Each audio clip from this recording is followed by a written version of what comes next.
परम मंगल में प्रात पर अखिलेश्वर पर ब्रह्म भक्तवांछा कल्पतरु जगत के आधार जगत के नियंता रघुकुल नंदन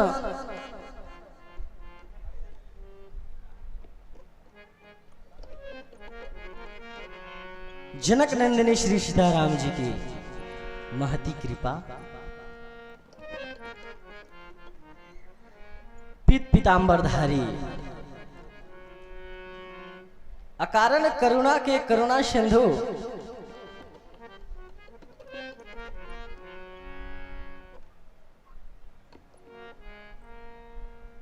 श्री बालकृष्ण लाल एवं उनकी आराध्या शक्ति आराध्या भक्ति ब्रजेश्वरी वृंदावनेश्वरी श्री कृष्ण प्राण वल्लभा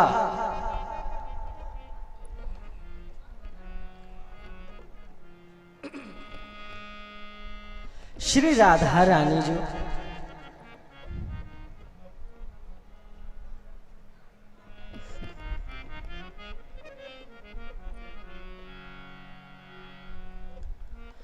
अनंत बलवंत श्री हनुमान जी महाराज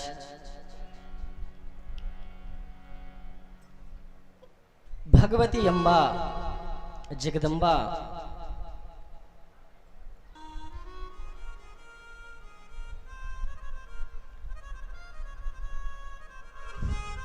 उपस्थित सभी संत चरण आचार्य चरण विप्र चरण भक्तवृंद श्रद्धामयी हमारी माताएं बहनें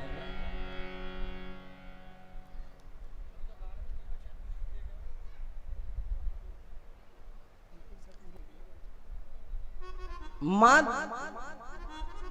धनुक माता के परम पवित्र छत्र छाया में विराजमान यह धर्म नगरी धनुक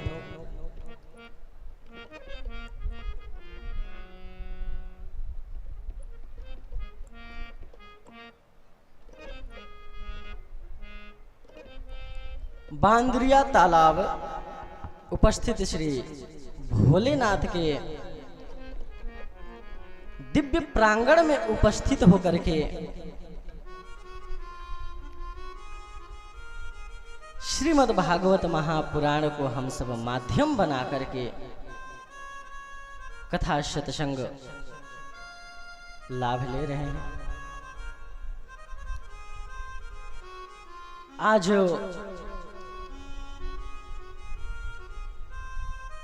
कथा के इस क्रम में हम सब तृतीय दिवस में प्रवेश कर रहे हैं।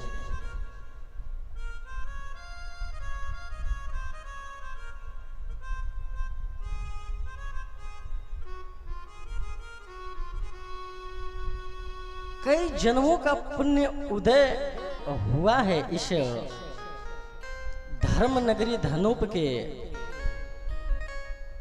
लोगों का। ऐसा संयोग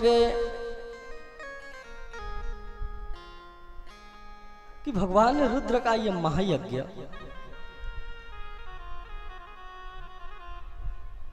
संतों की उपस्थिति आचार्यों की उपस्थिति में हम सब बैठ करके कथा श्रवण कर रहे हैं।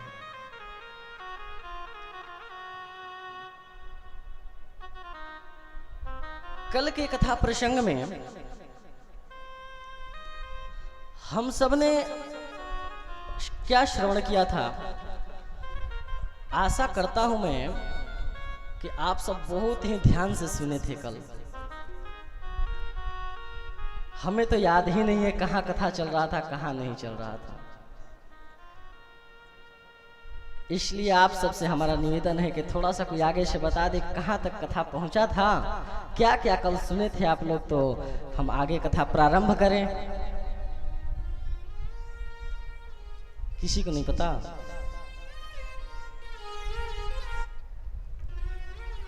ज्ञान वैराग्य के बारे में महाशय जी बताए अभी। चलिए कुछ तो बताए। देखिए कथा में या भगवान के दरबार में, कथा में या भगवान के दरबार में तन के उपस्थिति से ज्यादा महत्व रखता है मन की उपस्थिति। ऐसा नहीं हो कि तन से हम कथा पंडाल में हो, यज्ञ में हो, और मन से हमारे मनी राम जी घर के दुकान के हिसाब कर रहे हो। हमने किसको किसको दूध दिया है, कितना लीटर दूध गया है, उसका हिसाब कर रहे हो। किसको कर्ज दे रखा है, उसका हिसाब कर रहे हो।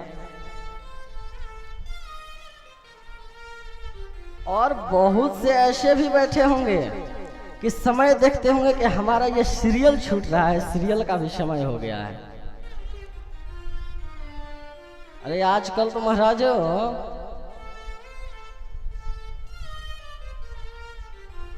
सीरियल के ऐसे पीछे पड़ी हैं हमारी खास करके माताएं। देखिए साधन दो प्रकार के हैं, एक आत्मरंजन के साधन और एक मनोरंजन के साधन। साधन दो प्रकार के हैं, एक आत्मरंजन के साधन, एक मनोरंजन के साधन। अब आप सब बताइए मनोरंजन के कितने साधन हैं। टीवी ऑन करिए, कोई भी चैनल लगाइए, सीरियल आएगा, पता नहीं कैसा कैसा फिल्म क्या क्या पता नहीं देखते। उसमें फिर मोबाइल मनोरंजन के लिए उसमें गेम डाउनलोड कर लीजिए, उसमें बच्चे आजकल पबजी खेल रहे हैं वो डाउनलोड कर लीजिए। मतलब मनोरंजन के तमाम साधन हैं। आत्मरंजन के साधन केवल और केवल एक ही है, और वो है भगवान का मधुरमय कथा।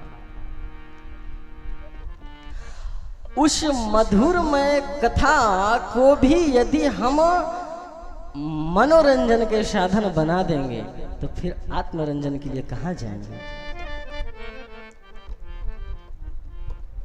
24 घंटे में केवल 3 घंटा मुश्किल से यहां बैठना होता है, उसमें भी हमारे मनी राम जी यहां उपस्थित नहीं होते हैं।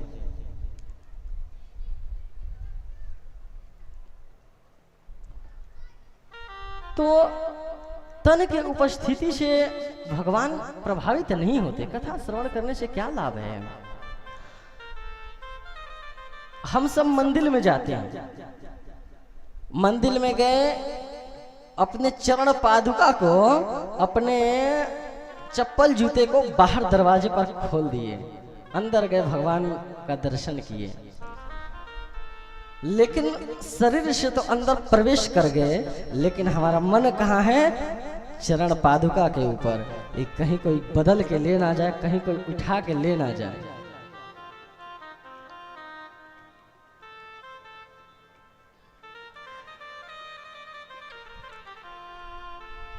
हम सब आरती कर रहे हैं भगवान की, तो जिनका ध्यान जूता चप्पल के ऊपर, चरण पादुका के ऊपर होता है, तो क्या कहते हैं वो, त्वमेव माता च पिता त्वमेव। बहुत सुंदर व्याख्या किए थे स्वामी राजेश्वरानंद जी महाराज। एक सज्जन था, वो मंदिर में गया,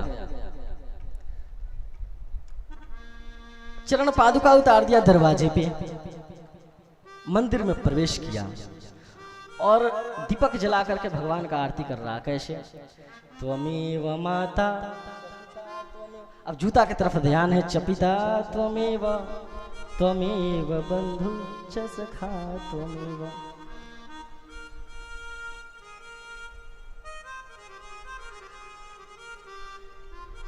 अब ये बताइए, हम आरती तो लिए हैं, भगवान सामने हैं, लेकिन ध्यान कहाँ है, मन में क्या है, जूता चप्पल। कहने का तात्पर्य यह है कि वो आरती भगवान का कैसे हुआ। आपके जब चित्त में जूता चप्पल है तो वो आरती तो जूता चप्पल का हुआ।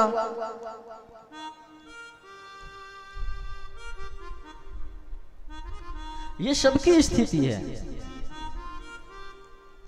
एक बार हम भी कहीं गए थे किसी कार्यक्रम में, तो हम भी चरण पादुका पहने थे। गए, हमारा तो ध्यान नहीं था चरण पादुका पे। कार्यक्रम जैसे ही संपन्न हुआ, मैं बाहर आया, देखा था चरण पादुका गायब है। तो हमने तो उसका उपाय खोज निकाला। हमने लकड़ी का बनवा लिया, ले जाओगे तो किसी काम का नहीं होगा वो। हमारे अयोध्या में, वृंदावन में चोरों का नगरी भाई, माखन चोर की नगरी है, तो वहाँ बंदर भी बहुत चोरी करते हैं, जूता चप्पल उठा ले जाते हैं, लेकिन हमारा जो होता है ना उसे नहीं छूते वो लोग, तो हमारा तो सुरक्षित रहता है। तो कहने का तात्पर्य यह है कि आप अपने तन से ही उपस्थित नहीं बल्कि मन से भी उपस्थित होइए। इतना सुविधा महाराज जी ने कृपा करके ये फुहारा भी लगवा दिया। हमारे तरफ तो चल ही नहीं रहा, आप सबके ऊपर है। इतना आनंद से आप सब आप श्रवण करेंगे, इतना तो घर में भी आप सब बढ़िया से बैठ करके वो शांति से नहीं बैठते होंगे, फिर भी यहाँ आकर के शोर करते हैं। अगर कथा श्रवण करने के बाद मनन ना हो तो क्या फायदा। मनन किए कथा का, तो मनन करने के बाद में उसका कुछ अंश तो आना चाहिए। कथा श्रवण से चरित्र का निर्माण होता है। कथा श्रवण से चरित्र का निर्माण होता है। कथा, आप कोई भी उपाय कर लीजिए, आपको मरने के बाद मोक्ष हो सकता है, लेकिन ये जो भागवत जी की कथा है ना, वो आपको जीते जी मोक्ष करा दे।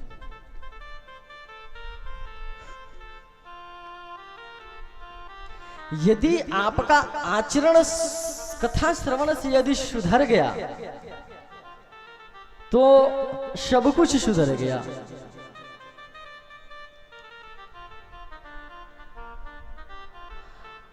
यदि आपका आचरण सही हो तो महाराज आप एक, आपके पास ऐसा नहीं कि हम गलत तरीके से धन कमाएंगे तो धन होगा। आप अपने आचरण के बल से एक साम्राज्य की स्थापना कर सकते हैं, एक साम्राज्य खड़ा कर सकते हैं। स्वामी विवेकानंद जी मात्र 40 वर्ष उम्र ही इस धराधाम पर रहे थे। 40 वर्षों में उन्होंने इस धर्म का ऐसा नींव रखा है कि जब तक ये, मुझे लगता है जब तक यह पृथ्वी रहेगी तब तक उनका नाम रहेगा। मीराबाई, करमैती बाई,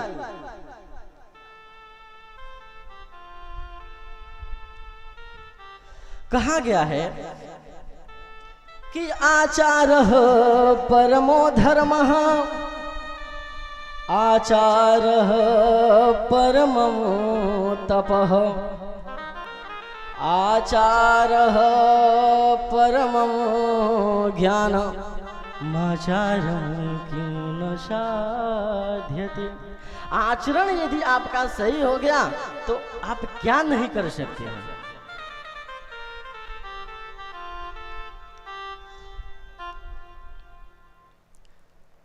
आचरण से आप क्या नहीं कर सकते हैं। इस श्लोक में कहा गया है कि आचार परमो धर्म, आपका आचरण ही धर्म है। आपका आचरण सही है तो वही आपकी तपस्या है। कहें तो good conduct is the highest religious. सबसे परम धर्म है आपका आचरण। आचार परमं तपः, ये परम तप भी है आपका आचरण। It is the greatest patience.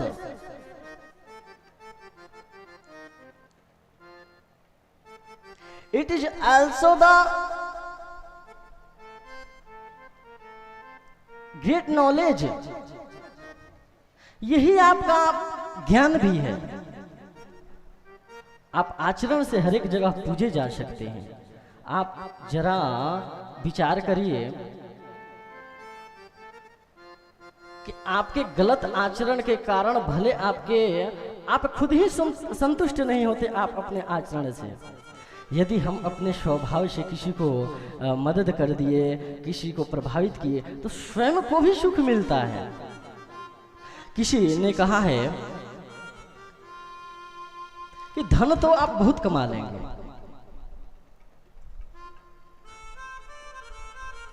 अगर धन का ह्रास हो जाए, धन आपका छिन जाए, लेकिन आचरण सही हो तो आप उसको पुनः स्थापित कर सकते हैं। Wealth is loss, nothing is loss. आपका धन चला गया तो समझिए कुछ नहीं गया है, आपका कमा सकते हैं। Health is loss, something is loss. आपका यदि स्वास्थ्य चला गया तो समझिए थोड़ा बहुत गया है, क्योंकि स्वास्थ्य है तो हम धर्म भी करेंगे, धन भी कमाएंगे। लेकिन बंधुओं, character is loss, all is loss. आपका चरित्र चला गया तो समझिए सब कुछ चला गया, फिर कुछ बचा ही नहीं। ऐसे धन कमा करके क्या करेंगे?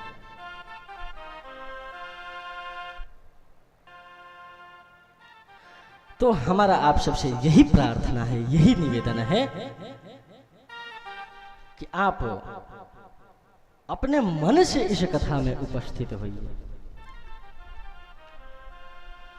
बहुत से बंधुओं का यह भी शिकायत है कि थोड़ा सा आप मारवाड़ी में बोलिए, तो हमें तो मारवाड़ी आता ही नहीं, अब हम कहाँ से बोले? इसके लिए हमें क्लास लेना पड़ेगा मारवाड़ी के लिए। अब हमें समय चाहिए मारवाड़ी बोलने के लिए। कोशिश करेंगे कि आगे कभी भविष्य में कथा हो तो मारवाड़ी भी सीख लेंगे। अभी के लिए क्षमा चाहते हैं। तो आइए हम और आप कथा में प्रवेश करें। कल हम सब ने महात्म्य श्रवण किया, 2 दिन का महात्म्य था, जिसमें भक्ति, ज्ञान, वैराग्य, भक्ति का कष्ट निवारण, धुंधली धुंधकारी की कथा, गोकर्ण जी की कथा। धुंधकारी जैसे महाखल, महादुष्ट का भागवत श्रवण से कैसे मुक्ति हो जाता है, इसकी कथा हम सबने सुना। महाखल था धुंधकारी। अब पता खल किसको बोलते हैं? खल किसको कहा जाता है? खल उसे कहते हैं जो खाए और लड़े, जिसका काम हो ख से खाए और ल से लड़े। केवल खाना और लड़ना ही जिसका काम हो उसको खल बोलते हैं। और यही नहीं, जिसका खाए उसी से लड़े उसको खल बोलते हैं। तो महाखल था, महादुष्ट था, लेकिन श्रीमद् भागवत महापुराण से उसकी भी मुक्ति हो गई।